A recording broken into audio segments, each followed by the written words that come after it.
مریم نواز نے دعویٰ کیا کہ نواز شریف کو جیل میں زہر دیا گیا۔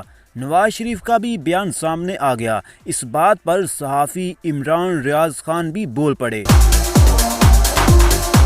مریم نواز نے کہا، نواز شریف بیمار نہیں تھے، انہیں بیمار کیا گیا۔ انہیں کچھ ایسا دیا گیا جس سے ان کے پلیٹلیٹس گرے۔ اس میں عمران خان ملوث تھا۔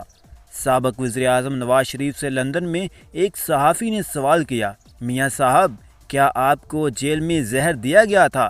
نواز شریف نے صحافی کے سوال کا جواب دیتے ہوئے کہا کہ جنہوں نے زہر دیا ان سے ہی بات کر لیں۔ صحافی عمران ریاض خان نے اپنی ٹویٹ میں کہا، نواز شریف کو پلیٹلیٹس گرنے کے لیے کیا دیا گیا یہ صرف ڈاکٹر عدنان بتا سکتا ہے، اور ہم یہ بات 3.5 سال سے کر رہے ہیں۔